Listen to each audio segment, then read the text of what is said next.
Kicked out of their home by their own 3 children, Arthur and Eleanor were abandoned in a rotten cabin deep in the woods, awaiting a tragic end. They had given everything, only to receive the cruelest betrayal. But their children never expected that. From that very place of despair, their parents would not only find an injured hawk, but also the strength to turn that abandonment into a vibrant paradise. Welcome to the channel. What city are you watching this from? Leave a like to spread this story, subscribe to the channel, and let's witness the miracle built from the ashes together. The sun was setting slowly over the Appalachian Mountains in Maryland, and the air carried that smell of warm earth that always accompanied the end of the day. Eleanor Miller sat next to her husband Arthur, in front of the house that had been their entire life, the one they built with their hands, brick by brick, when love and hope were still young. The yard, once a garden full of flowers, was now covered in dust and dry leaves. In front of them, their 3 children argued with tense voices, words bouncing off the walls like stones. "It's the only sensible thing to do, Mark," the eldest declared, his voice sharp as he paced the worn floor. "Life in the city is expensive. We can't afford to maintain this old property anymore. It makes no sense." "He's right, Mother," Jessica added, refusing to meet Eleanor's eyes. "The house is falling to pieces. You deserve a quieter place, somewhere comfortable, somewhere easier for us," Mark corrected her flatly. Ryan, the youngest, just stared at his shoes, a knot of shame tightening in his throat. He said nothing. Arthur listened in silence, his arms crossed, the veins in his neck standing out. Rage rose from his chest, hot and bitter. He had carved the wood for these walls with his own hands. He had built this home where they grew up, and now they spoke of it like a soulless object, a burden to be discarded. "But what will happen to us?" Eleanor finally asked, her voice barely a whisper. "I've already thought of everything," Mark said, his tone impatient, as if speaking to a child. "We're taking you to a cabin in the mountains. It's small, but it's sufficient, just while we sort out the sale papers. And then?" Eleanor asked, her heart sinking. "Then we'll see," he said evasively. "Maybe you can come live with us when things calm down."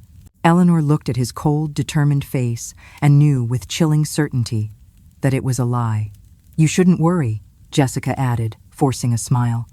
"You'll be peaceful there. It's harder to take care of you in the city." Arthur felt a burning in his chest. "Take care of us?" He clenched his fists on his knees. He wanted to roar that they didn't need taking care of, that they weren't a burden, but the words got stuck.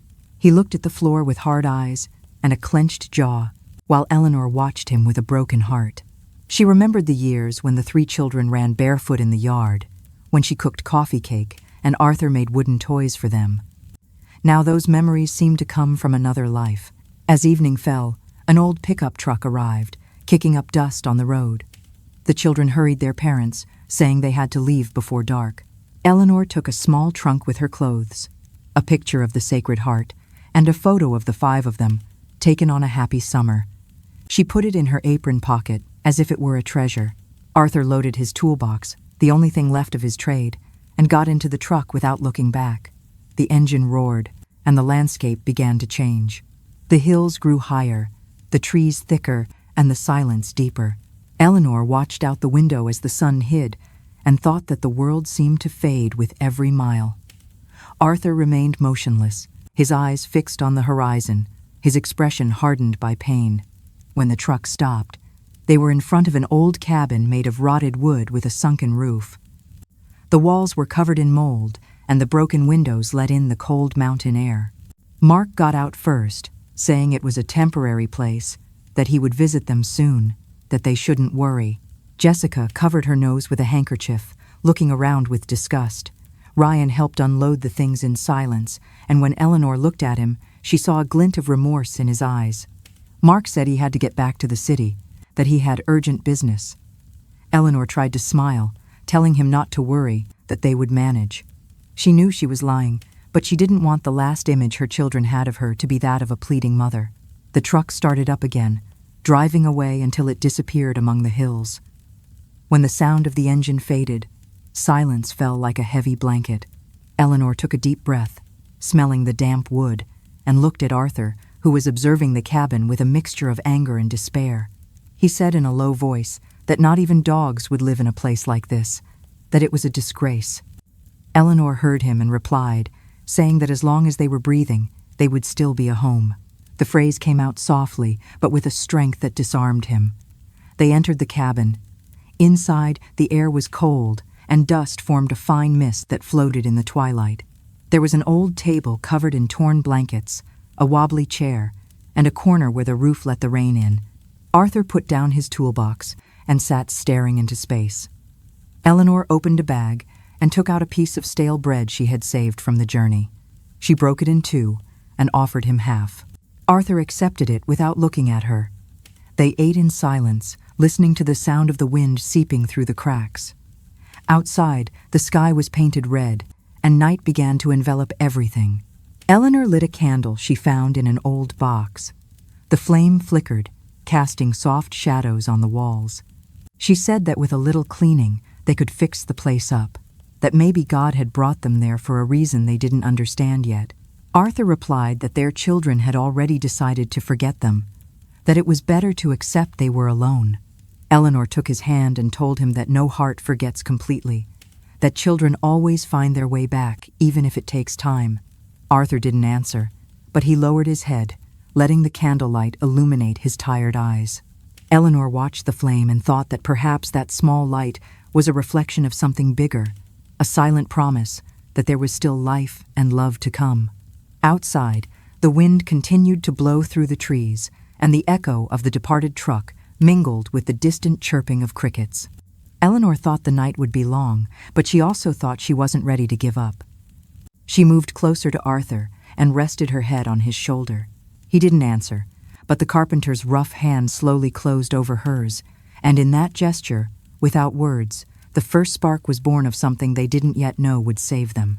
The night had fallen with a calm that weighed like morning, and the wind descending from the mountains blew with a sad moan that crept through the cabin's cracks, moving the old curtains and making shadows dance on the damp walls. Eleanor Miller was sitting by a lit candle with a rosary in her fingers, murmuring prayers that were barely audible. She prayed not only for the children who had abandoned her, but also for her husband's hardened heart, who for hours had been sitting silently in a dark corner of the room without saying a word. She looked up at him and said she couldn't sleep with that cold in her soul, that if they at least talked a little, the silence wouldn't hurt so much. Arthur didn't respond. He just stared at the floor with a clenched jaw and his eyes fixed on an invisible point. He looked like a man who had stopped believing in everything, even in himself. Eleanor sighed, feeling the words dissolve in her throat. Then she prayed again, asking God to give her the strength to endure the silence, because the silence, more than hunger or cold, was what weighed most heavily in that lost cabin. Outside, the wind whistled through the trees, and every time the candle flickered, the shadows stretched across the wall like ghosts of a past that wouldn't leave. The next morning, dawn filtered through the holes in the roof, illuminating the dust suspended in the air. Eleanor got up early, wrapped in a shawl that no longer provided warmth as it used to. She went to the wood stove and checked the few things they had: a little ground coffee, 2 pieces of stale bread, and an old pot with a burnt bottom. She lit the fire with dry branches she had gathered the previous afternoon and waited patiently for the water to boil. Meanwhile, the sound of the wind outside seemed to be the only companion that answered her thoughts. She said in a low voice that poverty wasn't what hurt the most, that what really hurt was the invisible distance between her and Arthur, that wall of silence that grew thicker every day. Arthur came out of the room, his face still covered by the shadow of exhaustion. He walked slowly, dragging his feet, with his old jacket over his shoulders. Eleanor told him she had made coffee, that although it wasn't much, it would at least warm his body. He looked at her with an empty expression and replied that he wasn't hungry, that he was going for a walk. Eleanor wanted to tell him not to go, that it was cold, but she held back because she knew insisting would only make him close his heart more. She watched him walk away down the dirt path, his head bowed and his hands in his pockets, and thought that when love runs out of words, it becomes as fragile as a dry leaf.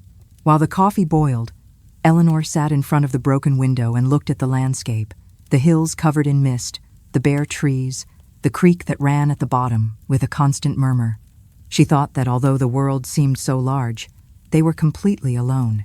Then she remembered the years when Arthur would come home from work, smelling of wood, and smile when he saw her. She remembered the nights they sat together watching the sky, talking about the dreams they had for their children. And now, without knowing how, it had all vanished. The fire began to die down, and smoke filled the room with a bitter smell. Eleanor coughed a little, got up to stir the embers, and as she did, she felt a tear run down her cheek. It wasn't just a tear of sadness, but of helplessness. She told herself she couldn't let the pain defeat her, that she had to stay strong because someone had to. In the afternoon, Arthur returned with his shoes covered in mud and his hands empty. He had walked aimlessly among the ruins of old abandoned houses, looking for wood that could be used for repairs, but he had only found rotten, useless pieces. He entered without looking at Eleanor and sat silently by the extinguished fire. She watched him with tenderness and exhaustion and asked if he had found anything. He said nothing, that everything was rotten, just like their luck. Eleanor replied, saying there were still things that could be saved, that even in what is broken, there could be life. But he didn't answer. He got up and went to lie down on the cot, staring at the ceiling, while the wind blew strongly outside, making the wood creak. That night, Eleanor prayed again. The rosary dangled between her fingers, and her voice trembled. She said she didn't know what plan God had for them, but if their fate was to live in this loneliness, she asked at least for the grace not to lose hope. Arthur, from the cot, listened to her words in silence. He closed his eyes but couldn't sleep. In his mind, his children's voices repeated over and over like an echo that wouldn't fade. He wondered where he had failed, at what point love had turned into indifference. He felt small, useless, like an old piece of furniture abandoned in an empty house. When the dawn once again painted the mountains orange, Eleanor got up, her body tired but resolute. She took a makeshift broom and began to sweep the dirt floor, removing the dust accumulating in the corners. As she swept, she hummed an old tune, one of those songs she used to sing when her children were little. She told herself that silence couldn't be her enemy, that she had to fill it with something, even if it was just her voice. Arthur went out again, without saying where he was going. He walked to the creek and sat on a rock, watching the water flow. The reflection of the sun on the water reminded him of the days when he worked with wood, when every hammer blow had a purpose. He said in a low voice that he was nobody anymore, that the years had stolen his strength and his children his purpose.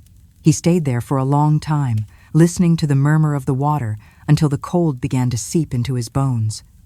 When he returned, Eleanor was sitting by the stove with a mug in her hands. She offered him some coffee, saying that even if it wasn't sweet, the warmth would do him good. Arthur looked at her and shook his head, saying he didn't want anything. She insisted, but he responded with a curt gesture to leave him alone. Eleanor lowered her gaze and fell silent. In that moment, she understood that there was no greater distance than that of love when it turns to silence. Still, she didn't give up. She told herself that one day, in a way she couldn't imagine, she would see in Arthur's eyes that spark she had known so many years ago.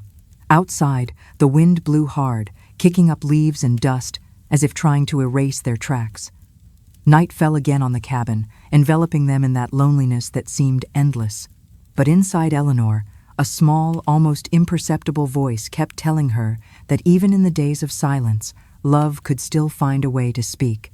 As the weeks passed, the sharp chill of abandonment began to thaw. One morning, Eleanor rose before the sun, driven by a familiar urge. She said the first hours of the day were the ones God reserved for hearts that were still waiting for something. She covered herself with her shawl and went out into the yard, breathing in the cold mountain air, that air that cut the skin but also brought a feeling of purity, of a beginning. She walked slowly toward the creek with an old bucket in her hands, listening as the wind moved the dry branches of the trees. Then, between the sound of the water and the whispers of the dawn, she heard a faint screech, almost imperceptible, like a lament hidden among the stones. She stopped, frowned, and said in a low voice that it sounded like a wounded animal. She advanced slowly, pushing aside the branches until she saw it, a small hawk with its wings spread, one of them covered in dried blood. The bird was breathing with difficulty and looked at her with bright eyes. As if in its fear, there was also a plea. Eleanor crouched down slowly, afraid of scaring it, and said it shouldn't be afraid, that she wouldn't hurt it. She took it carefully in her trembling hands and wrapped it in her apron. The animal's heart beat quickly, as if every second were a battle, and she felt that this little being carried in its body the same fragility she felt in her soul since her children left.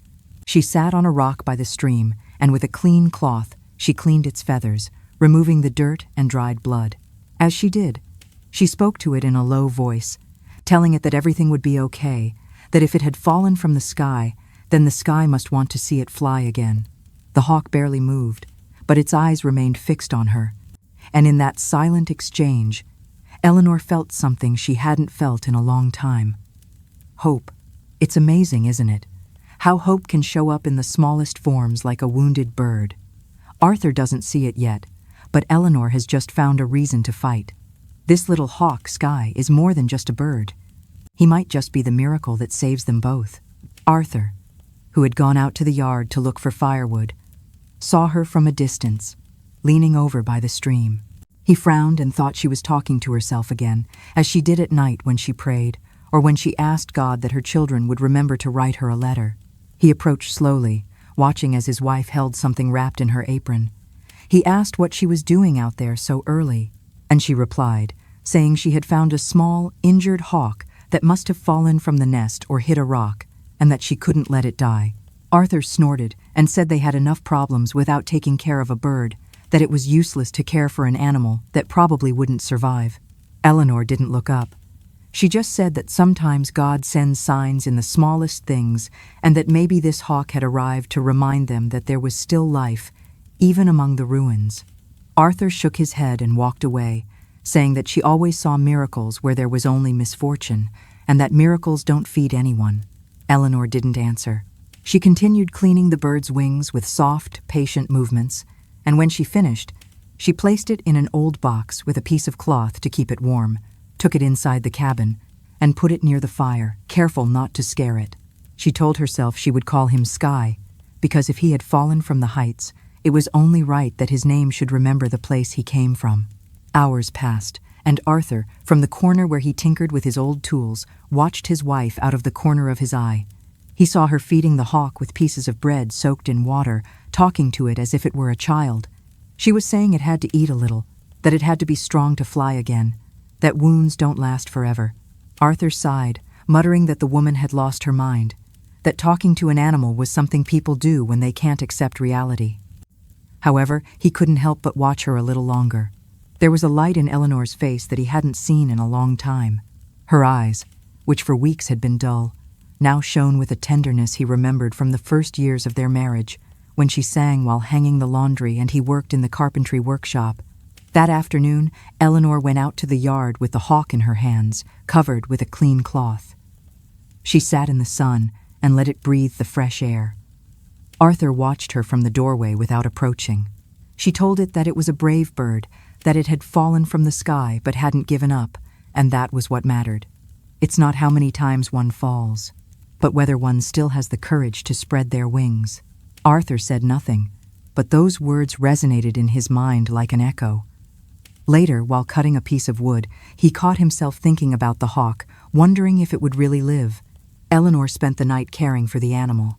Every so often, she would get up to make sure it was breathing. She spoke to it as one speaks to a lost friend, telling it that she felt wounded too, that her children had left them behind, that sometimes she thought love was over, but that seeing this creature fight to survive reminded her that perhaps love, like birds, always looks for a sky to return to. At dawn, Arthur woke up and found her asleep by the fire with the hawk in her lap. He stared at her for a long time, and in that silence he understood something he couldn't explain. There was a strength in her that didn't come from the body, but from the soul, a faith that not even abandonment had managed to destroy. He approached without making a sound and put a blanket over her shoulders. When Eleanor woke up, she looked at him with a tired smile and told him that Sky had spent a quiet night, that perhaps he was recovering. Arthur replied, saying that animals heal more easily than people because they don't hold grudges. Eleanor looked at him sweetly and replied, saying that maybe humans could also heal if they learned not to hold on to so much pain, that forgiveness is another way of flying. Arthur didn't answer, but he lowered his gaze, feeling something move within him. That afternoon, as the sun was setting, he approached the corner where the hawk was. He watched it move its wings slightly and said that maybe the bird had more strength than it seemed. Eleanor, hearing him, smiled and replied that the sky doesn't forget those who still believe, that if the sky hadn't forgotten them, then they shouldn't forget sky either. Arthur looked at her in silence, and for the first time in a long time, his lips curved into a small, almost invisible smile, but full of life. The fire crackled, and outside the wind blew gently, as if the mountain itself were listening to them. On that serene night, under a sky full of stars, Eleanor felt that something had changed. The silence that used to weigh like a sentence had now become company, and Arthur's hardened heart was slowly beginning to awaken. The dawn filtered through the gaps in the cabin roof, and a golden, trembling light spread across the dirt floor, mixing with the smell of boiled coffee and damp wood. Arthur got up earlier than usual, driven by a restlessness he couldn't explain. He had spent days watching how Eleanor cared for the hawk, how she spoke to it with a tenderness that seemed to come from another world, how her aged hands moved with precision to clean the bird's wings or to cover it with a piece of cloth. For whole nights, while pretending to sleep, he had heard her whisper words that were half prayer, half promise, and in each of those words, he felt an echo that hit him inside, an echo that remembered who he had been before he hardened. That day, when he went out to the yard, the air was cool and the sky was clear, a sky so clean and blue it seemed new. He stood for a moment looking at the horizon, the mountains covered in mist, and the creek that shimmered in the sun, and he thought that it had been a long time since he had noticed the beauty of simple things. On the ground, next to the door, there was a pile of dry branches and pieces of old wood he had collected on his aimless walks. Until then, all that material had no purpose, but something inside him changed when he heard the faint screech of the hawk from inside the cabin. He walked toward the pile, picked out the least damaged pieces, and said to himself that maybe he could do something with them. He went inside with a rusty hammer, some bent nails, and his old carpenter's knife, tools he kept as a reminder of the days when his craft gave him pride and meaning. Eleanor watched him from her chair, surprised, and asked him in a soft voice what he planned to do. He replied, saying he was going to build a box for the bird, a small shelter where it could rest without the wind harming it. Eleanor smiled for the first time in weeks, a smile that formed slowly, as if her face had forgotten how, and she told him that would be nice, that the hawk would appreciate it, even if it couldn't say so in words. Arthur sat by the fire and began to work. Each hammer blow echoed inside the cabin, marking a rhythm that seemed to bring life back to the place. That isn't just the sound of a hammer, it's the sound of a heart starting to beat again. Arthur is finally finding his purpose, not just for the bird, but for Eleanor. The days of silence are over. This simple act of building is the first step to rebuilding their home and their lives. Eleanor watched him intently, her eyes moist with emotion because that sound was a familiar melody to her, the same one that had accompanied their youthful years when Arthur carved furniture and she sang while sweeping the yard. The smell of freshly cut wood mixed with the aroma of coffee, and for a moment, the cabin stopped feeling like a place of abandonment and became a home. Arthur worked with concentration, measuring the boards by sight, cutting carefully, adjusting each nail as if each blow were a silent prayer. In his calloused hands, the wood took shape, and in his chest, something unknown began to move, an old warmth he hadn't felt in a long time. Eleanor told him he had the same hands as before, that even though time had passed, they still knew how to build things that gave life. He barely smiled, without looking up, and replied, saying that maybe the hands remembered what the heart had wanted to forget. When he finished, he placed the small box by the fire and called Eleanor to help him put the hawk inside. She approached slowly, carrying Sky carefully, and placed him on a piece of clean cloth. The bird moved its wings with effort, letting out a faint sound, as if acknowledging the gesture. Eleanor said he seemed happy, that perhaps he felt that corner was his, and then she looked at Arthur with gratitude. He didn't respond, but his eyes moistened, and he couldn't stop it. They remained silent for a long time, watching the hawk, until Arthur broke the silence, saying he didn't understand how she could give so much love to a being that didn't even know who she was, to an animal that could never thank her for anything. Eleanor looked at him and replied, saying that love isn't measured by what you receive, but by what you are capable of giving without expecting anything in return. Arthur lowered his head, feeling those words hit him hard, and said that maybe he had forgotten how to love that way. Eleanor extended her hand and placed it on his, telling him that no one forgets completely, that love sometimes just falls asleep, waiting for a reason to wake up. The hawk flapped its wings, and in that slow, almost clumsy movement, Arthur felt a lump in his throat. Eleanor listened without saying anything, but her silence was deeper than any word. Eleanor listened without saying anything, but her silence was deeper than any word. Outside, the sun began to set, and a golden light came through the window, illuminating Arthur's face, which seemed younger, more human. For years, he had lived hunched over by the weight of his own pride, unable to show tenderness. But in that instant, seeing his wife and the small hawk breathing together, he understood that there was still something left in him of what he had been. He picked up a piece of wood and stroked it with his fingers, remembering the furniture he had made for his children, the tables, the chairs, the toys. He said with a nostalgic tone that the smell of wood always reminded him of home, that it was a smell that got into the soul and was never forgotten.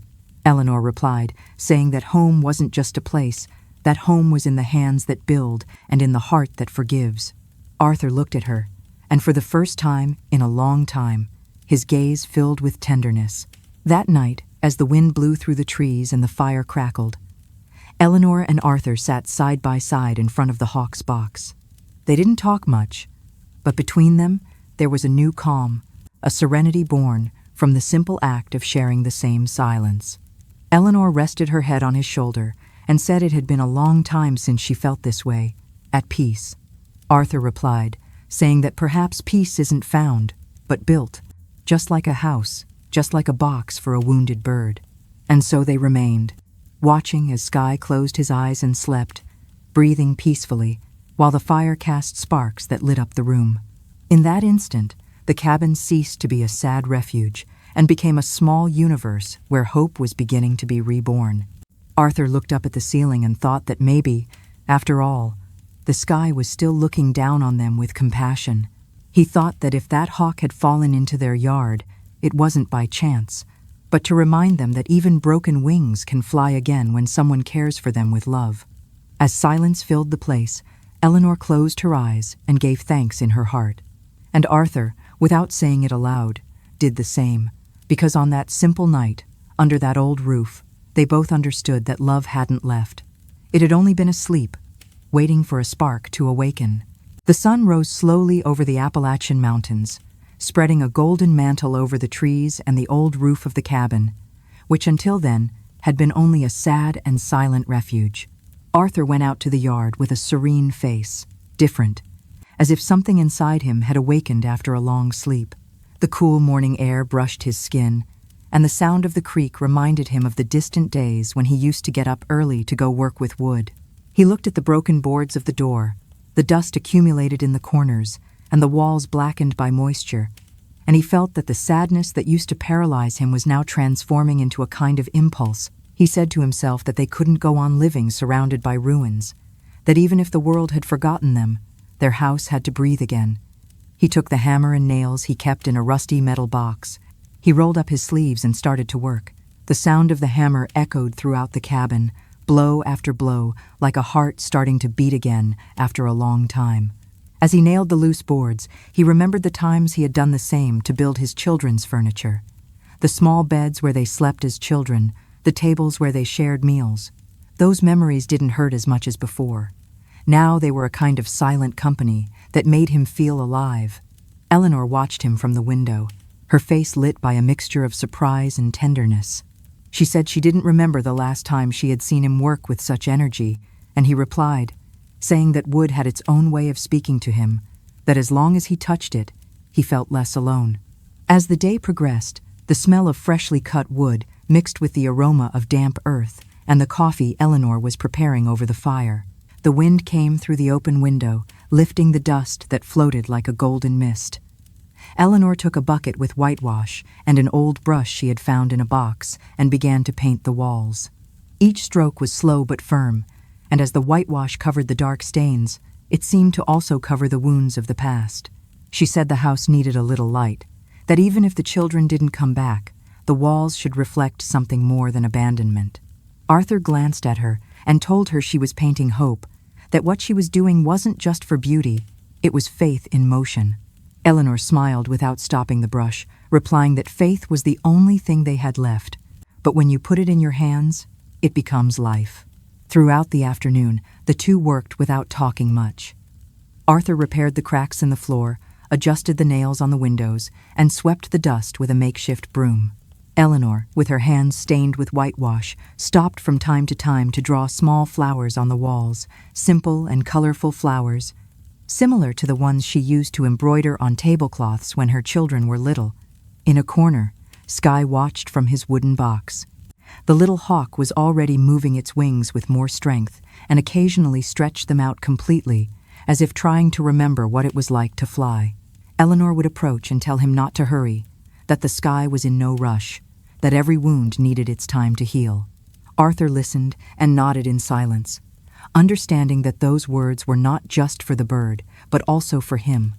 When the sun began to set, the cabin no longer looked the same. The dust was gone, the walls shone with a new whiteness, and the air had a fresh scent, a mix of whitewash, wood, and coffee. Eleanor lit a candle and placed a plate with beans, a bit of bread, and a jug of water on the table. She said it wasn't a fancy dinner, but it had been a long time since they ate like this, in front of a house that felt alive. Arthur sat across from her and, for a moment, just looked at her in silence. He thought about how much her face had changed over the years, and yet how her gaze remained the same. The gaze of the woman who had accompanied him through everything, even in the darkest silences. He said in a low voice that the house smelled different, that it seemed to be breathing now. Eleanor replied, saying that houses breathe when the people living in them stop giving up. Sky, from his box, flapped his wings hard, kicking up a little dust from the floor, as if he, too, were celebrating that moment. Eleanor laughed softly and said the little one already wanted to fly, and Arthur replied, saying he reminded him of them, that they too had been with broken wings and were now starting to move again. Eleanor's laughter filled the place with a sound that hadn't been heard in months. It was a timid laugh, almost restrained, but so warm that Arthur's heart softened. He said he had forgotten how beautiful her voice was when she laughed, and she replied, saying that the soul also rusts if you stop laughing. Sky spread his wings and gave a small leap inside the box, beating the air with new vigor. Arthur watched him, amazed, and said the bird had more courage than many men.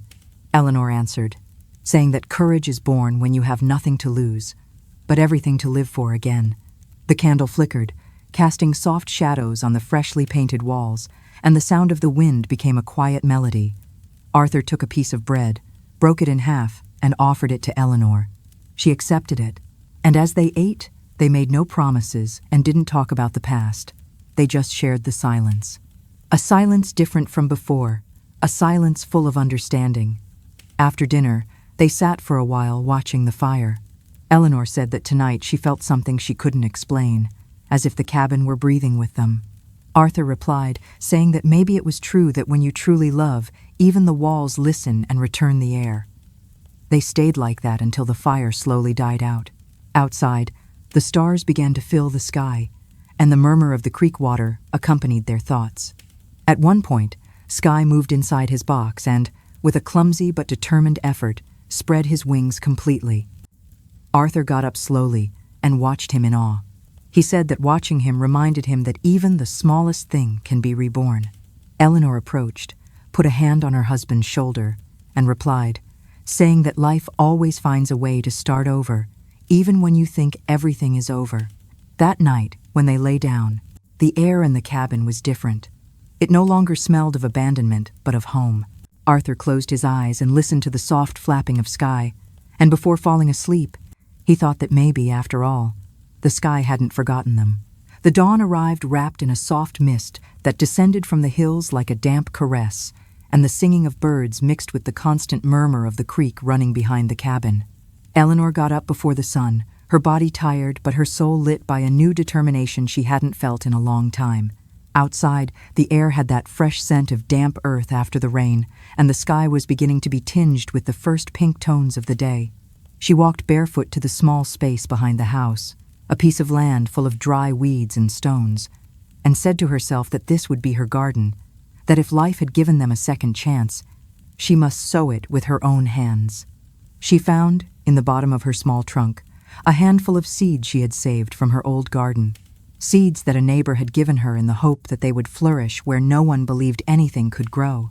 She knelt on the cold earth, cleared away the stones, and began to plant the seeds one by one, flowers, mint, and pumpkins, while murmuring prayers and words of encouragement, as if talking to the earth itself. She said that seeds were like memories, that even if they seem asleep under the dust of time, if you care for them with love, they can bear fruit again. Arthur came out shortly after, with his old hat on his head and his hands stained with sawdust. He watched her from the doorway, bent over the ground, her hair tied back and her hands buried in the earth, and for a moment he felt he was seeing the same woman he met over 40 years ago, the one who sang while watering the plants in the yard, and who always said that where there are flowers, there is hope. He approached slowly and asked her what she was doing, although he already knew. Eleanor replied, saying she was giving color back to the world, that the soul also needs flowers to keep believing. Arthur looked at her with a mixture of tenderness and admiration and said that if she was planting hope, he should build her a place from which they could watch it bloom. He then took his tools, walked toward the creek, and began to work with old wood he had saved behind the cabin. He nailed, sanded, and carved with patience, and as the day progressed, the sounds of the hammer mixed with the singing of the birds and the whisper of the water. Eleanor looked at him from time to time and smiled, seeing him so focused, so alive. She said her husband seemed like a different man, and that perhaps love had never left. It had just been waiting for the moment to breathe again. By late afternoon, the garden was beginning to transform. Where before there was only brush, now small green shoots could be seen peeking through the earth, and the smell of mint mixed with the fresh air. Arthur finished his work just as the sun began to set, and in front of the creek there was a wooden bench, sturdy and simple, but beautiful in its humility. He called Eleanor and told her he wanted her to sit with him for a moment, that he wanted to show her something. She wiped her hands, adjusted her shawl, and walked toward him with a curious gaze. When she saw the bench, she put a hand to her chest and said it was the most beautiful place she had seen in a long time. Arthur replied, saying it was for her to rest after tending the garden, and also so they could watch together how life was slowly returning around them. They sat side by side, and for a moment they did nothing but listen to the sound of the water, the chirping of crickets, and the wind moving the tree leaves. Eleanor took his hand and said that if someone had told them months ago that they would smile again, they wouldn't have believed it. Arthur squeezed her hand and replied, saying that sometimes the miracle isn't in the heavens, but in the work one does with one's own hands. As they talked, a shadow passed over them, and they looked up. It was Sky, the small hawk, flying with his wings fully open, circling above the cabin. Eleanor pointed excitedly, saying he seemed stronger, that the air held him as if the sky itself were embracing him. Arthur watched in silence, and in his eyes, the glow of the sunset and the figure of the bird disappearing into the orange hues of the horizon were reflected. He said that if the hawk had learned to fly again, then anything in life was possible. That night, as the stars appeared one by one, the two remained seated on the bench, looking at the sleeping garden. The air carried the scent of fresh earth and new leaves, and for the first time in many years, they did not fear tomorrow. Over the next 2 months, the garden became an extension of their souls. Eleanor watered the plants every morning, talking to them as if they were old friends, telling them stories of her youth, of the children, of the laughter that once filled their house. She said that every flower that bloomed was a recovered memory, and that every new shoot was a promise of forgiveness. Arthur, for his part, spent the afternoons sitting on the bench, carving small wooden figures, birds, flowers, hearts, and placing them in the garden as silent offerings to time. The sound of his knife cutting the wood mixed with the buzzing of the bees that began to visit the flowers. One day, as they were working, they heard footsteps approaching on the path. It was a woman from the neighboring town who had come out of curiosity, drawn by the colors that were beginning to stand out among the trees. She greeted Eleanor with a smile and told her that the place no longer looked like an abandoned cabin, but like a small hidden paradise. Soon, more neighbors arrived, some with children, others with baskets of bread and fruit. Everyone wanted to see the garden and hear the story of the two elderly people who had transformed sadness into life. They affectionately called them the grandparents of paradise, and Eleanor would laugh when she heard that nickname, saying they had only followed the earth's advice, that the earth doesn't ask for wealth, only care. Arthur shared his work with them, showing the small wooden carvings and offering seats on the bench by the creek. He said the sound of the water healed the soul, and that if one listened carefully, you could hear how life spoke in a low voice. Every evening, as the sun descended and the sky turned golden, Sky would return, flying, and perch on the cabin roof. He flapped his wings elegantly, observing everything from above, and then spread his wings as if wanting to protect that little world that had been reborn. Eleanor would look up and say that as long as the hawk kept returning, she knew God had not forgotten them. Arthur would nod in silence, feeling a deep peace, a gratitude that filled his chest. The cabin, the garden, the bench, the hawk, everything seemed connected, as if each thing had its place in an invisible symphony. As night fell, the wind blew softly, carrying the scent of newly opened flowers. Eleanor would rest her head on Arthur's shoulder and say that she now understood that love doesn't die when children leave, but when one stops planting. Arthur would reply, saying that as long as they had strength, they would continue to care for that little paradise, because it was a testament that even from abandonment, beauty can be born. Sky would circle the house one last time before disappearing among the stars. And they, looking at the sky, felt that the world was finally breathing along with them. Baltimore stretched out under an impatient sun that beat down on the rooftops and dusty streets where cars passed by without a glance. And amidst the noise and hurry, Mark Miller walked with a firm step, dressed in an expensive suit and a smile that seemed made of stone. He entered an upscale cafe where his partners were waiting. Men with loud voices and shiny watches who greeted him with pats on the back. Mark sat down and ordered a coffee without looking at the waiter. He talked about business, about numbers, about profits, with the confidence of someone who believes they have conquered life. He said that hard work and discipline had taken him far, that not just anyone manages to leave behind the mountains and the smell of poverty. One of the men asked about his family, and he replied indifferently that his parents were living peacefully in the countryside, that they preferred the peace of the mountains to the confusion of the city. He said it with a forced smile, trying to make it sound like a voluntary decision and not what it really was: abandonment. Inside his jacket, crumpled among papers and receipts, he carried an unopened letter with the trembling handwriting of Eleanor, his mother. The kind she still wrote with blue ink and words full of affection. It had arrived weeks ago, but he never opened it. He said he didn't have time, that it wasn't worth reading laments or memories. In reality, he feared what those lines might awaken within him. At night, when the city noise died down and the loneliness felt larger than any building, he thought of them, but he immediately choked down the guilt and turned off the light. In another part of the city, Jessica looked at herself in a large mirror, adjusting a new dress. She lived in a modern apartment with white walls and expensive furniture, but her face had a rigidity that not even makeup could hide. As she combed her hair, she talked to a friend on the phone, telling her that her parents were still out there in the country, among chickens and mud, that she didn't understand how they could live like that she couldn't stand so much poverty or such a limited life. She said it made her sad to see how people settle for so little, and that if you want to get ahead, you must learn to look forward, not backward. But when she hung up the phone, she stared at her reflection for a long time, seeing in her own eyes something she didn't want to accept, the reflection of her mother.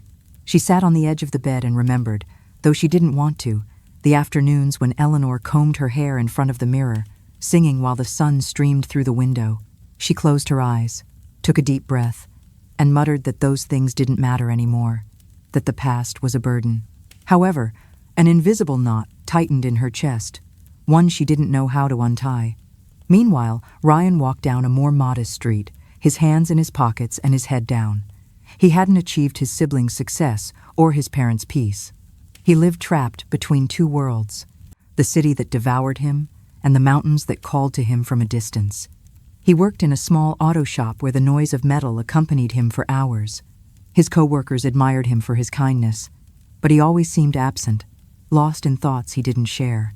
Every night, upon returning to his room, he would open a small wooden box where he kept old letters, those his mother had sent him before he stopped responding. He read them over and over, until the ink became as familiar as a sigh. In them, Eleanor talked about the sunrises, the flowers she had planted, how Arthur had started working with wood again, and how a hawk named Sky circled above the house. Ryan felt each word burn him because he knew his parents didn't blame him, and that absence of resentment was the most painful form of love. One day, while having lunch together, Mark spoke enthusiastically about a new investment, and Jessica nodded along, but Ryan remained quiet. Mark noticed and asked him what was wrong, if he wasn't happy with his life. Ryan said he had received news from their hometown, that a neighbor had told them their parents didn't seem sad anymore, that they had fixed up the old cabin, and that people called them the grandparents of paradise. Mark frowned and said dismissively that country people exaggerate, that they were surely still just as poor, and that the happiness of the ignorant isn't a valid example. Jessica added that if their parents were so happy, they should thank them for leaving them alone, because at least that way they learned to live without depending on anyone. Ryan looked at them, first in silence, then said in a low voice that he didn't understand how they could talk like that about the people who gave them life. Mark interrupted him, saying he was too sentimental, that he needed to stop looking back, because the past doesn't pay the bills or open doors. Jessica said that affection doesn't put food on the table, that sacrifice is just an excuse for those who didn't know how to get ahead. Ryan lowered his gaze, feeling the air grow thick. Images of Eleanor smiling, of Arthur working with wood, of the cabin he once saw falling to pieces, and that now, they said, was blooming in the mountains, appeared in his mind. He said that maybe they were wrong, that perhaps happiness isn't measured by what you have, but by what you give, and that their parents had known how to give everything, even when they didn't deserve it. Mark laughed contemptuously and told him he talked like a child, that life wasn't a fairy tale. But inside, though he wouldn't admit it, something in those words hurt him. That night, as Mark returned to his apartment, he couldn't help but think about the neighbor who said his parents didn't seem sad anymore. He wondered how they could be happy without him, without his money, without his help. The idea irritated him. He told himself it must be a lie, that no one could be happy in the midst of poverty. But when he arrived at his apartment and turned on the lights, the silence weighed on him like a stone. He poured himself a whiskey, sat in front of the window, and saw the reflection of his tired face. In the back of his mind, a small voice reminded him of the last time he hugged his mother, the day she told him that where there was love, there would be a home. He closed his eyes tightly, trying to erase that memory. While Eleanor and Arthur are rebuilding their world with love, the world their children built on indifference is collapsing. Mark and Jessica chased success, but found emptiness. Now, the wheel is turning, and the home they abandoned might be the only one they have left.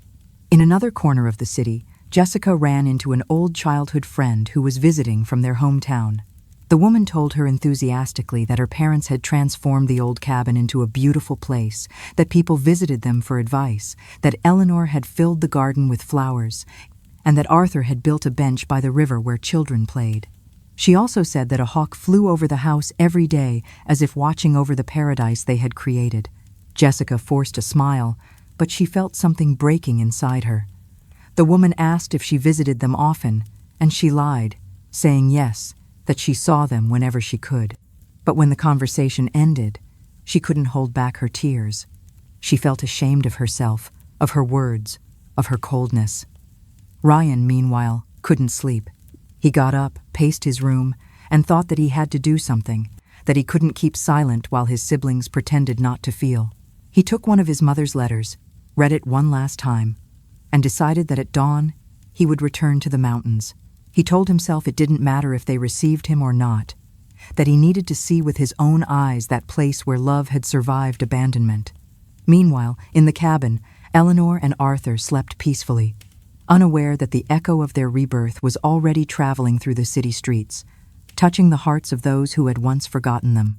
Outside, under the moonlight, Sky flew high, and in his silent flight, he carried a message that the wind would repeat over and over. Love always finds its way back. The sun rose slowly over the Appalachian Mountains, painting with gold the leaves of the garden that Eleanor had tended with the patience of one who sows love rather than seeds. That morning the air was warmer, sweeter, and the flowers seemed to bow gently, as if greeting the elderly couple sitting in front of them. Arthur adjusted his hat and took a deep breath, letting the scent of pumpkins and freshly watered mint fill his lungs. He said he never would have imagined that this barren piece of land could be transformed into a paradise. Eleanor looked at him with a serene smile and replied, saying that when love is planted with faith, even stones will bloom. In her eyes shined a light that was not of this world, a mixture of pride and tenderness that only souls who have learned to suffer and forgive at the same time possess. It was their anniversary, although they no longer remembered if it was 40 or 45 years of marriage. It mattered little, because time in that lost corner of the mountain had become a patient companion, measuring the days by the rhythm of the wind and the song of the birds. Arthur had spent the early morning working in the makeshift workshop by the creek. He had carefully chosen the sturdiest boards, painstakingly sanded each one, and with trembling but steady hands, built a wooden table. Each hammer blow resonated like a heartbeat, as if the very heart of the house were marking the passage of time. As he carved the initials A and E onto the polished surface, he thought of all they had lived through, the years of effort, the children who left, the tears that dried, the silences that were broken, and the love that, despite everything, had survived. He told himself that this table was not just a piece of furniture, but a promise, a symbol that when love is built with one's own hands, it never collapses. When he finished his work, Eleanor appeared in the doorway, her hair tied back and her cheeks flushed from the sundae. She was carrying an embroidered tablecloth she had been preparing in secret for weeks. It was a white cloth decorated with brightly colored threads forming flowers, branches, and birds. In the center, in large letters, she had embroidered a phrase that summarized their entire history. "Here blooms the love that no one wanted to water." Arthur looked at her with moistened eyes and said that no words were more fitting, because what they had raised from the ruins was proof that even abandonment can be fertile ground if watered with love. Eleanor smiled, spread the tablecloth over the new table, and ran her hands over the letters like someone caressing a healed scar. The sun filtered through the branches, and the shadows of the flowers danced on the wood, forming living drawings that seemed to bless the moment. She said this table was the altar of their new life, and Arthur replied, saying that if the heavens were watching, they must be smiling. They sat in front of the garden and shared a simple meal, homemade bread, a little cheese, and a jug of fresh water from the creek. But on their faces was a deep happiness, the kind that doesn't need words. As they ate, they listened to the sound of insects, the murmur of the wind, and the distant echo of laughter from the town children, who sometimes came up to their house to look at the garden. Eleanor told him she didn't remember the last time she felt so at peace. And Arthur replied, saying that peace comes when you stop fighting with the past. She nodded, squeezing his hand on the table, and told him that in the end, everything they had lost had transformed into something better. That pain, although it seems like a punishment, can also be the water that makes the soul germinate. Arthur looked at her in silence, and his old eyes, tired from so many years, shone with the sweetness of a child. In that instant, a familiar sound made them look up. It was Sky, the hawk, descending from high above with a majestic flight, cutting through the air with elegance. The sun reflected off his open wings, and for a moment it seemed as if the entire sky was coming down to accompany them. Eleanor raised her hand and told him that he had returned, that he never forgot them. Sky circled the garden once and perched on the cabin roof, watching them with the firm, serene gaze of one who protects what he loves. Arthur said that Animal was like another child, one who asked for nothing but always returned. Eleanor replied, saying that perhaps the hawk was a messenger from heaven, a sign that God had not left them alone. The bird flapped its wings gently and let out a sharp cry, as if in response. The twilight light began to paint the garden flowers orange, and the two elderly people remained there without moving, watching the day slowly die before them. The wind brought the scent of mint and freshly baked bread, and the earth, damp from watering, seemed to breathe with its own life. Eleanor rested her head on Arthur's shoulder and told him that if love had a face, it must look like this moment. He replied, saying he had spent his whole life looking for happiness in the wrong places, but in the end, he found it in the silence of her gaze, in the sound of her footsteps, in the faith she never lost. Eleanor smiled without saying anything, and their intertwined fingers on the table looked like ancient roots, strong, united by the same earth. Night fell slowly, enveloping the cabin in a deep calm. Fireflies began to glow among the flowers, and Sky remained on the roof, watching like a silent guardian. Eleanor got up and lit a candle on the table.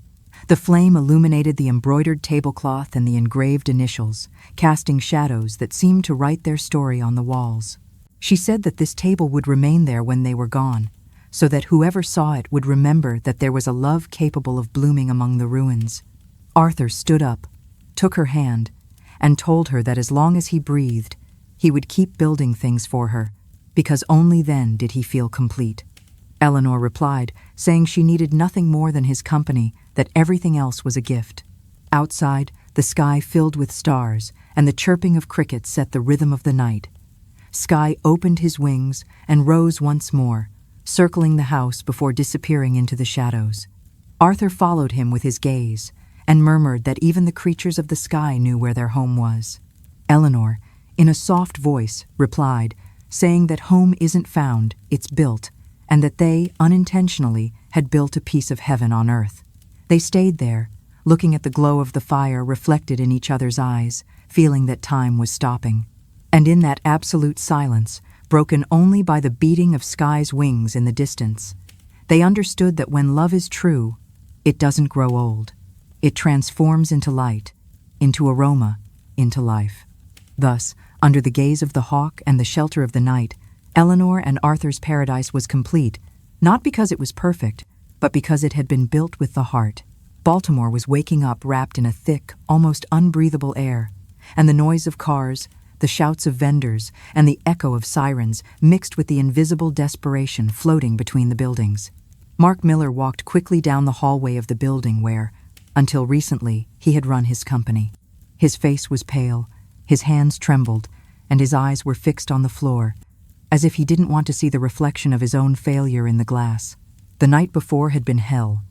He discovered that one of his partners, the one he trusted most, had betrayed him, emptying the company's accounts and leaving him with unpayable debts. Everything he had built with pride and ambition collapsed in a single day. In the empty office, the echo of his footsteps sounded like a cruel reminder of what no longer existed. He said in a low voice that life has no mercy on the proud, that maybe fate was giving him back everything he had denied. He sat at his desk, looked at the scattered papers and the framed portrait of his youth, when he still believed that money could buy happiness. He closed his eyes and remembered the last letter from his mother that he had never read, the one he had stuffed in the back of a drawer. For the first time he felt the weight of his silence, the void his absence had left, and he wondered if he still had the courage to look them in the eye. In another corner of the city, Jessica looked at herself in the mirror, her makeup streaked, and her hands resting on the sink. Her husband had left that morning without saying goodbye, and one phone call was enough to shatter the facade of security she had worked so hard to maintain. An unknown voice informed her that the man she had shared the last few years with had left the country, leaving behind a trail of debts, lies, and shame. The banks were harassing her, friends were disappearing, and the neighbors whispered about her disgrace with a mixture of pity and mockery. Jessica broke down crying, but her tears weren't just for the deceit, but for the entire life she had built on appearances. She said in a low voice that she had forgotten who she was, that she had become a shadow of what her mother taught her to be. She remembered the time she criticized Eleanor, the cruel words she used to describe her simple life, and she felt a pang in her chest. She looked at herself in the mirror again and said that the face she saw wasn't hers, that this empty woman couldn't be the same girl who ran barefoot in the yard of the old house, laughing with the smell of freshly baked bread. She fell to her knees, hugging herself, and in the midst of her desperation, she whispered that she wanted to go back, even if she didn't know how. Meanwhile, Ryan was at an auto shop, his hands covered in grease and his mind full of thoughts that wouldn't leave him in peace.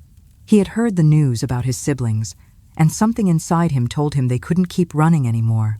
That night, after closing the shop, He walked through the lonely streets, the sound of his footsteps accompanying his guilt.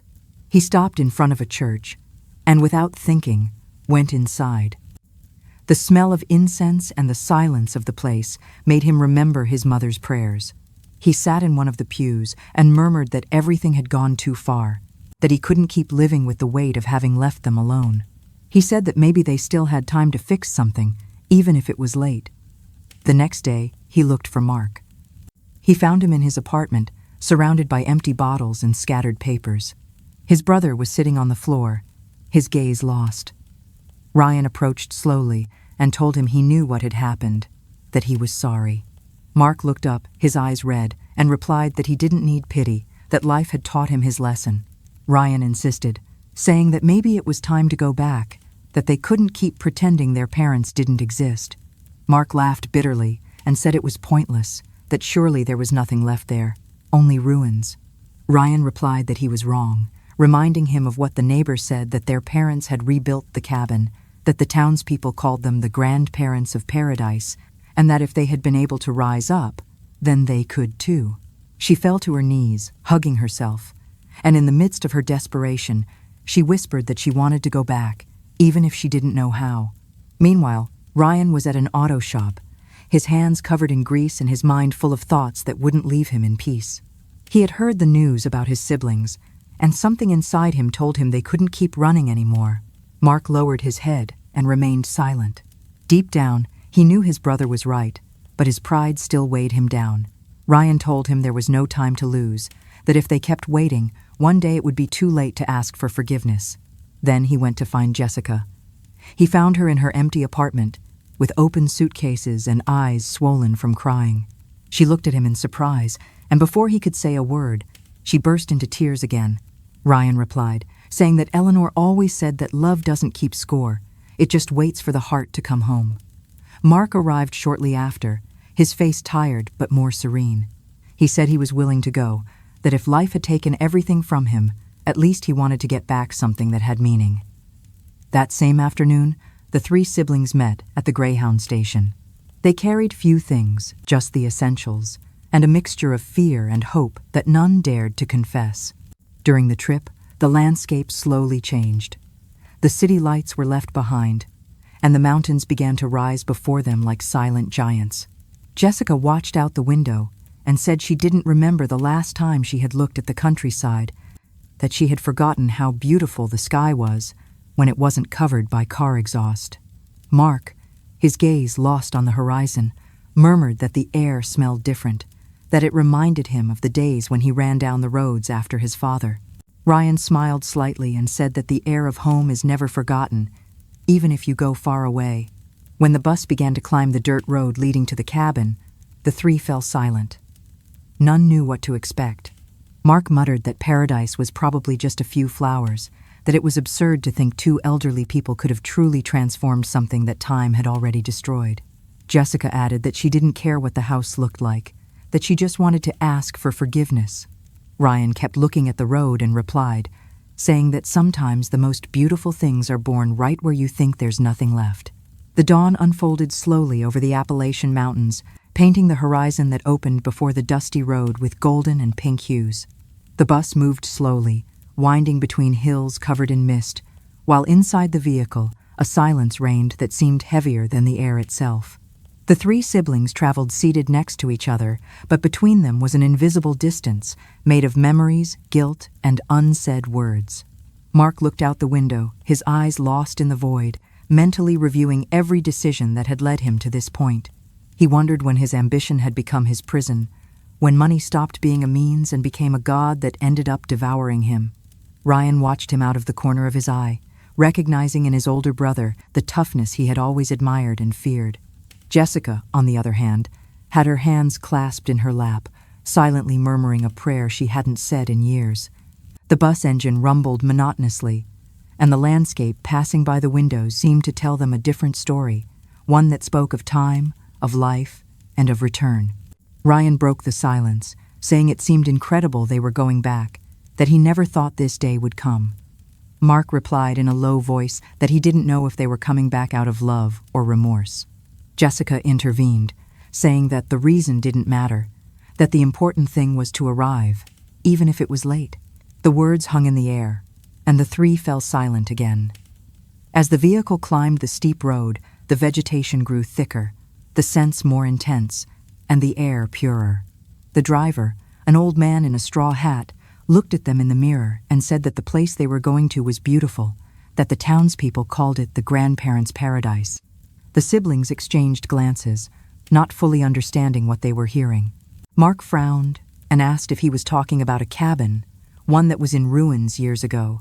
The man nodded, smiling, saying that it was the same one, but that the old folks had turned it into a garden so full of life that even the birds seemed to come to bless it. No one responded. Ryan felt a lump in his throat, and Jessica looked down to hide the tears that were starting to well up. Mark leaned back in his seat, taking a deep breath, as if trying to prepare himself to see something he wasn't sure he could bear. When the bus stopped at the end of the road, the silence was absolute. They got off slowly, and the cool mountain air enveloped them. The sky was a deep blue, and the leaves of the trees moved with a soft murmur, as if greeting them. They took a few more steps, and then they saw it. Where there had once been ruins and desolation, a splendid garden now stretched out. Flowers of all colors bloomed between stone paths. The walls of the old cabin were covered in vines, and the sound of the nearby creek filled the air with an indescribable calm.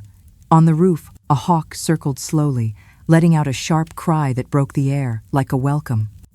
Mark put his hand to his chest, unable to speak. Ryan murmured that it was impossible, that the place looked like a dream. Jessica moved forward a little, trembling, and said between sobs that she didn't understand how their parents had managed to transform abandonment into so much beauty. This is the moment.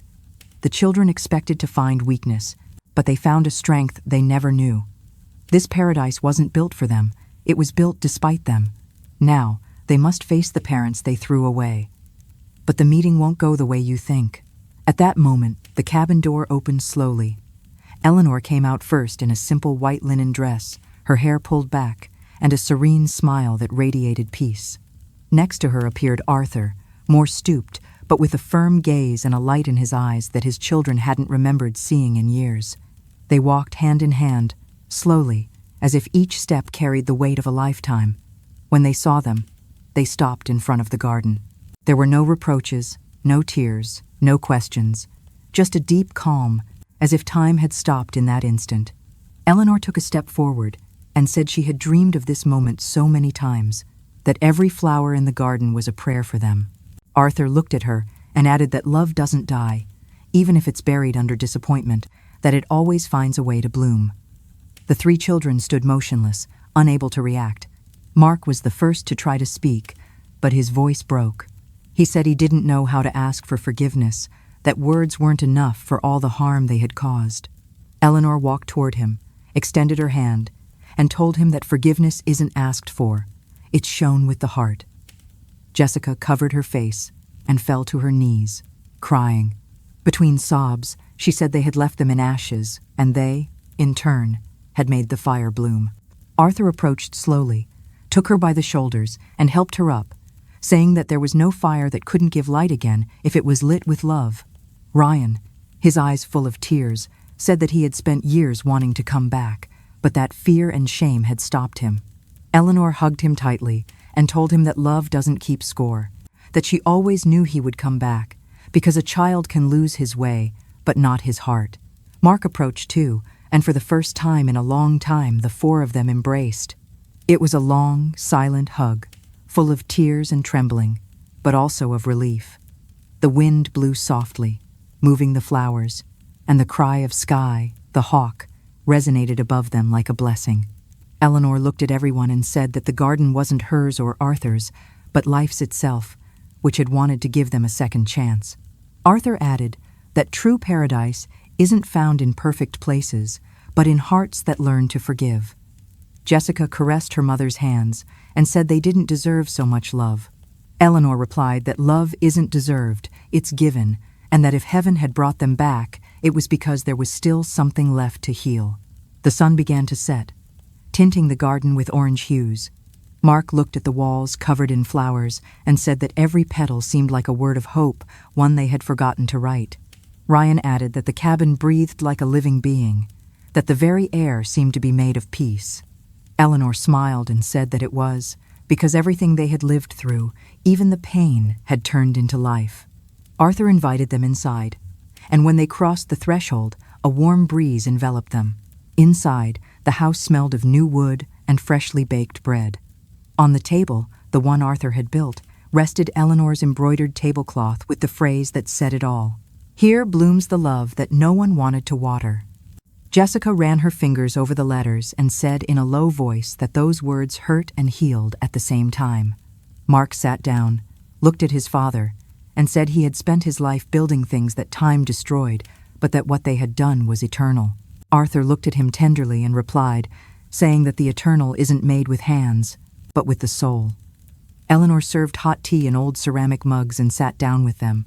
For the first time in many years, the five of them shared a table. No one spoke much, but their looks said everything. The fire in the hearth crackled softly, and in that sound there were more words than in any speech.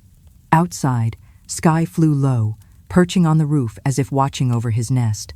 Mark observed him and said that even the hawk seemed to understand what it was to return home. Eleanor nodded, saying that all roads end where love is waiting.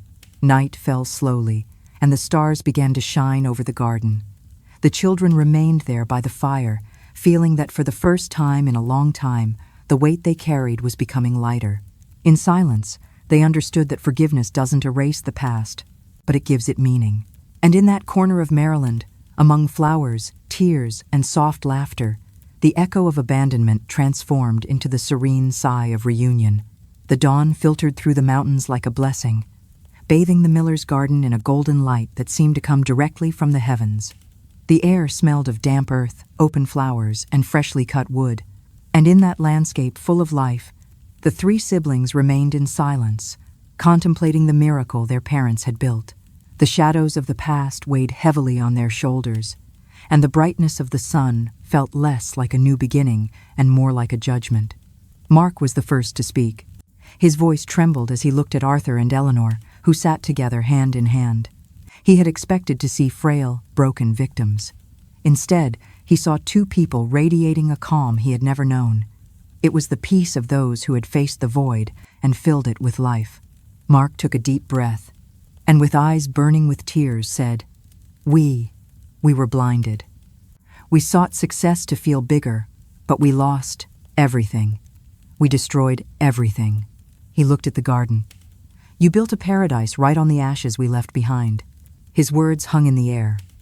Eleanor watched him, her gaze not full of reproach, but of a deep, sorrowful understanding. She rose slowly and walked toward him. Mark flinched, expecting anger, but she simply took his face in her hands. Her palms were calloused from years of tending the earth. "No, Mark," she said softly, but with a strength that stopped his tears. "There is nothing for me to forgive." Mark looked at her, confused. "But, Mother, everything we did, our healing," Eleanor continued, her voice as clear as the creek water, "happened long ago. It happened in the silence, when we learned to forgive ourselves for ever thinking our worth was defined by our children. We forgave the wind for being our only company. That forgiveness is ours. It is finished." She let go of his face, and her words landed with devastating clarity. "What you are seeking now is not my forgiveness. You are seeking your own. You have come back here looking for peace, but the peace you see, this paradise, it does not come from me absolving you. It comes from learning to live with the truth. Your journey now is to find a way to forgive yourselves." Mark broke down completely. This was harder than any anger or punishment. It was a mirror reflecting the true depth of his failure. He fell to his knees, not in relief, but in the agony of finally understanding. He hugged his mother's waist, sobbing with the desperation of a man who had just realized the long, difficult path to his own healing had only just begun. Arthur approached as well, and in a deep voice, though laden with sweetness, told him that pride sometimes makes more noise than repentance, but that there is always a time to listen to what the soul truly needs. Jessica, who had remained silent, couldn't hold back any longer and threw herself into Eleanor's arms, crying as she said she felt ashamed, that she had judged without understanding, that she believed love was measured by what one could offer, and not by what one was willing to give. Eleanor hugged her tightly, stroking her hair as she did when she was a child, and told her that the years that passed didn't matter, that faith had always sustained her, because she knew that one day her children would return, and that day would be the true miracle. Ryan approached slowly, his voice breaking, and said that for years he had dreamed of this moment, but that fear had kept him from returning sooner, that every letter he received was like a wound and a hope at the same time. Arthur looked at him with shining eyes and told him that sometimes pain teaches more than words, that the silence of children can be cruel, but it can also become the echo that makes them return. Eleanor extended her arms and drew all three of them in, enveloping them in a hug that seemed endless. It was a long, warm hug, where the invisible walls that had separated them for so long crumbled. Mark squeezed his mother's hand. Jessica rested her head on Arthur's shoulder, and Ryan, with his eyes closed, murmured that he wished time could stop right there, in that instant where everything made sense again. The garden remained silent, interrupted only by the song of birds and the murmur of the wind among the leaves. Sky, the hawk, flew high in the clear sky, circling slowly above the reunited family, as if recognizing the scene and wanting to bless it from above. Arthur looked up and said that this bird was a witness to their story, that it had accompanied them from abandonment to forgiveness, and that its flight was proof that nothing born of love is lost, it only changes form. Eleanor smiled, looking up, and said that perhaps God had sent them sky to remind them that the soul can also heal if given time. Mark, still kneeling, took his father's hand and told him he was never able to understand the strength found in humility, that he believed power and money were the path, but now he understood that true wealth was right there, on that piece of land where his parents had learned to live from the heart. Arthur squeezed his hand firmly and replied that building with hands is easy, but building with faith, the soul is what truly transforms life. Jessica, drying her tears, said she wanted to stay there, that she didn't want to go back to the city, that she felt empty among buildings and full among these flowers. Eleanor looked at her and said that home will always be where one decides to love, that they could stay or leave, but the important thing was to never forget where they came from. Ryan added that forgiveness had not only freed them, but also their parents, because true love is not about waiting for perfection, but about accepting who you are, with your wounds and your light. The three siblings looked at each other and embraced, understanding that this moment was not just a family reconciliation, but also a promise of rebirth. Mark said he wanted to help Arthur repair the workshop, that he still remembered how to cut wood, even if his hands no longer had the same strength. Arthur laughed softly and replied that hands age, but the memory of the craft is never forgotten. Jessica offered to help Eleanor in the garden, saying that perhaps caring for the flowers could teach her what she never learned in the city: patience. Eleanor nodded, saying that every flower blooms in its own time, just like people. Ryan, looking toward the river, said he could take care of the crops, that he wanted to work the land as his mother did when he was a child, because this land he once considered a punishment now seemed sacred to him. Eleanor smiled at him and said that the earth always forgives the one who steps on it with love. The sun rose higher and higher, illuminating everyone's faces, and the air seemed to vibrate with a new energy. Sky continued to circle in the sky, letting out a cry that resonated like a melody of freedom. Mark looked up and said that this flight was like a sign, an invitation to live without chains. Arthur replied, saying that the hawk doesn't fly to escape, but to remember that every return is a victory. Eleanor added that forgiveness is what allows one to take flight, because without it, the soul's wings break. The three children nodded, and for the first time in many years, the silence that surrounded them was not a barrier, but a caress. Eleanor looked at them tenderly, and her eyes reflected the peace of one who has fulfilled her mission. She said that you can't change the past, but you can sow a different future. Arthur added that love is the only legacy worth leaving, because everything else fades away. Mark took a breath and said that this was the greatest lesson they had learned, that sometimes you have to lose everything to discover what truly matters. Jessica hugged her parents one more time and said that the love that blooms in abandonment never dies, it just waits to be watered.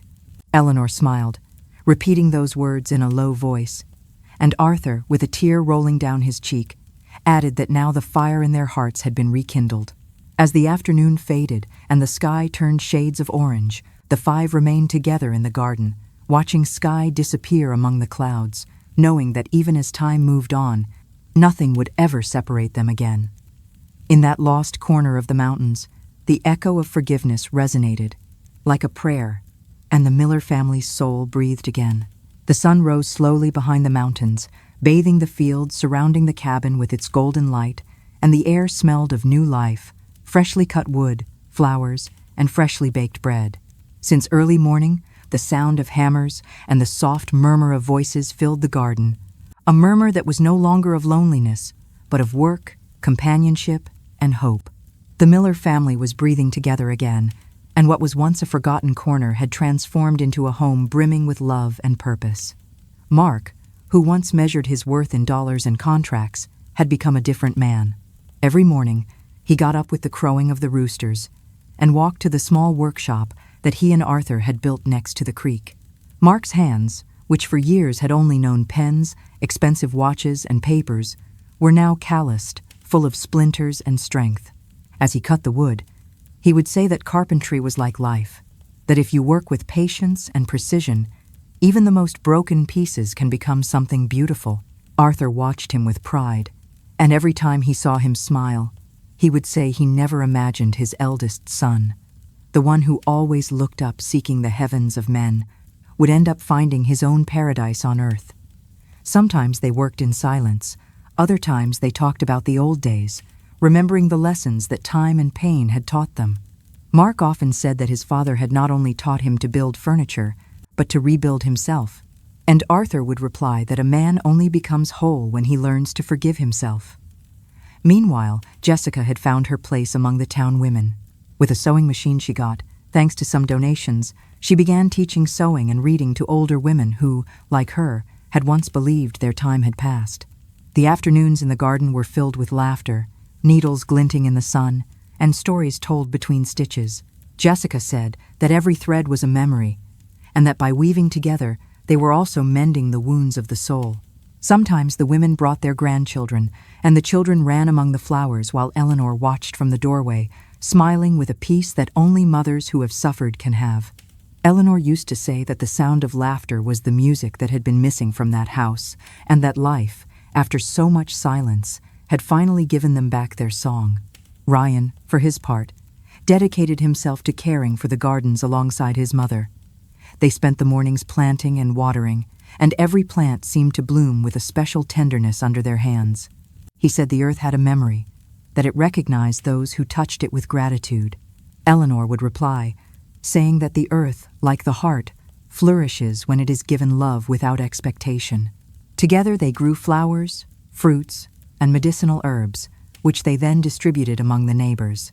In the evenings, when the sun hid behind the hills, Ryan would sit with his mother on the old bench by the creek, and they would talk about the past without pain, with the serenity of those who have understood that even wounds have their purpose. Eleanor would tell him she felt whole, that every day was a gift, and that seeing them all together was proof that love doesn't die, it just transforms. Over time, the cabin filled with movement, with voices, with footsteps. People from the town began to visit frequently. Some came out of curiosity, others for advice, but everyone stayed a little longer, because in that place, there was something not found anywhere else: peace. Eleanor and Arthur received everyone with a smile and a hot cup of tea. No one left without feeling a little lighter, as if the very air of the place cleansed their sorrows. Mark proposed one day to build a small room next to the workshop to receive the elderly from the town who had no family.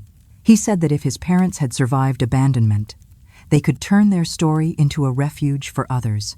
Arthur looked at him with emotion and replied that this idea was a gift from God, because life always gives second chances to those who learn to love.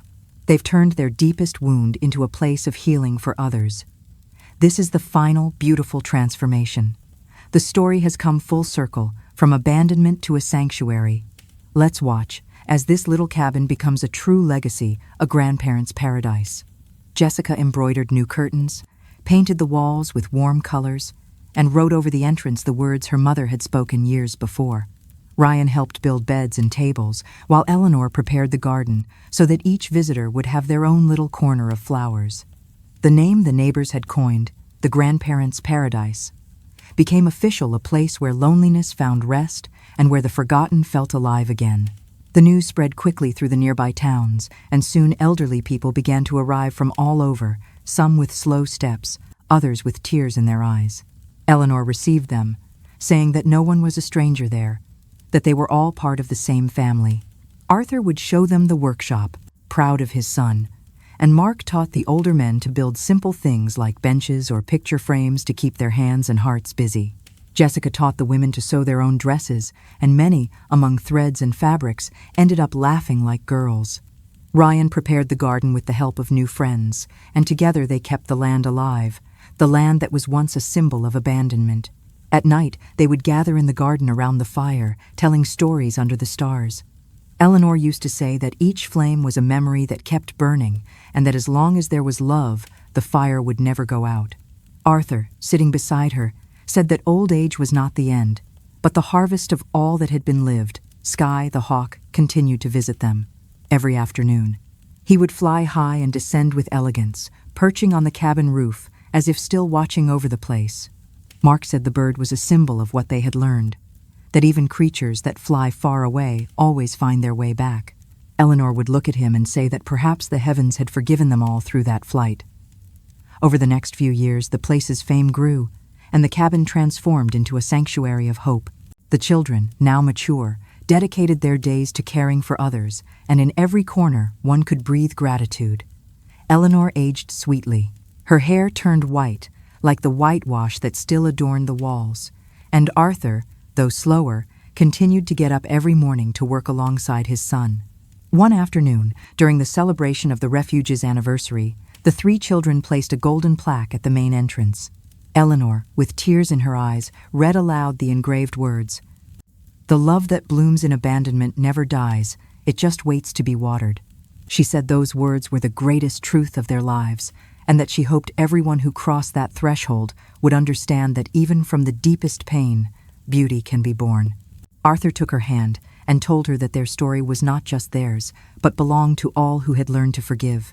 The wind blew softly, moving the garden flowers, and Sky flew over them one last time, letting out a cry that echoed through the mountains.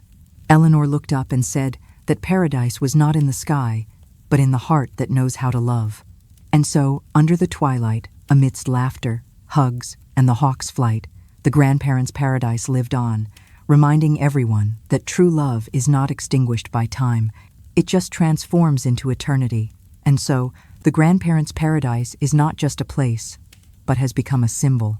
This story teaches us that, even when abandoned amidst the ruins, love and faith are still the strongest seeds. They can turn the most bitter betrayal into the sweetest forgiveness. What in today's story made you think the most? Was it Eleanor's silent strength, Arthur's awakening, or the children's journey back? I would love to read your reflections in the comments below. If you also believe in the healing power of love, please like this video. And don't forget, on the channel, there are still many other emotional journeys waiting for you to discover. Thank you for listening with all your heart. See you in the next meaningful story.